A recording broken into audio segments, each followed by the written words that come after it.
With names like Rockstar, Monster, and Full Throttle, energy drinks pack a punch that young people can't get enough of.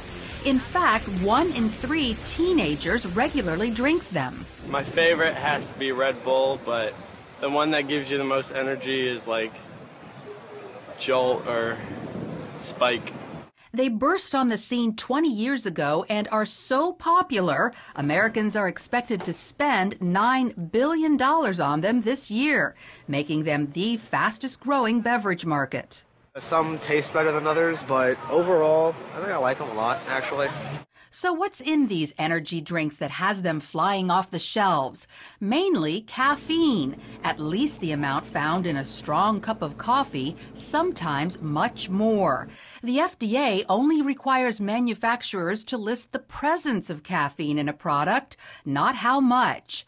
Energy drinks can also be loaded with sugar, a quarter cup on average, and since they're marketed as dietary supplements, often contain unregulated herbal stimulants like taurine, guarana, creatine, and B vitamins. Doctors say this can be a dangerous mix. In fact, the medical journal Pediatrics warns energy drinks can cause kids to suffer heart palpitations, seizures, strokes, and even sudden death. I think it's really important for parents to know what their kids drink. Pediatrician Peter Restaino says energy drinks are especially dangerous for kids with heart or psychiatric problems. They should not be combined with alcohol or any other drugs, including caffeine from other sources like soda. Restaino goes as far as telling his patients not to even drink one because they can be highly addictive.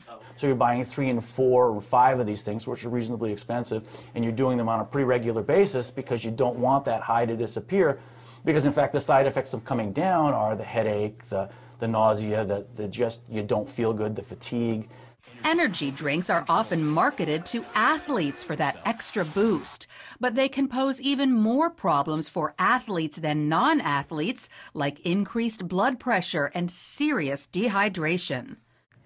Because of that, some athletes shy away from the energy drinks and choose sports drinks instead. But doctors say not so fast. Although they don't contain the caffeine energy drinks do, sports drinks have their own set of problems. Sports drinks can corrode teeth even more than soda. Candace Hawkins learned that the hard way.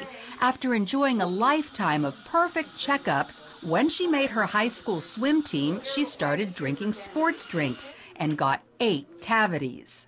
I couldn't really believe it. Acid in sports drinks erodes the teeth from the first sip until 45 minutes after the last sip, when the saliva returns the mouth to its pH balance. It's better for your teeth just to chug it all at one time and then rinse your teeth off. But if you have it for a protracted period of time, you're going to have this acid attack on the teeth. But are sports drinks even necessary? Dr. Brick Campbell specializes in sports medicine. Just water is probably all you really need. He adds that sports drinks are also crowding out the one drink that's missing from the diets of athletes and non-athletes alike, good old-fashioned milk, which is needed to prevent broken bones in the future. The time for skeletal storage of calcium comes in your teens, and most women and even guys aren't drinking nearly enough milk, and partly is because they want to drink sodas and now the sports drinks and maybe the energy drinks. But milk is extremely important in order to socking that calcium away for later life, and most people aren't getting that. So that's a real problem. Another drawback to many sports drinks is the calorie content. Dr. Richard Hoffman is a weight loss specialist and says sports drinks and energy drinks are often so high in sugars that people sometimes drink more calories than they burn off during exercise. He cautions his patients not to be fooled by drinks that put healthy words on the label like fruit, water, and green tea. Beverages should probably not have any carbohydrate in them if you're going to be drinking them frequently.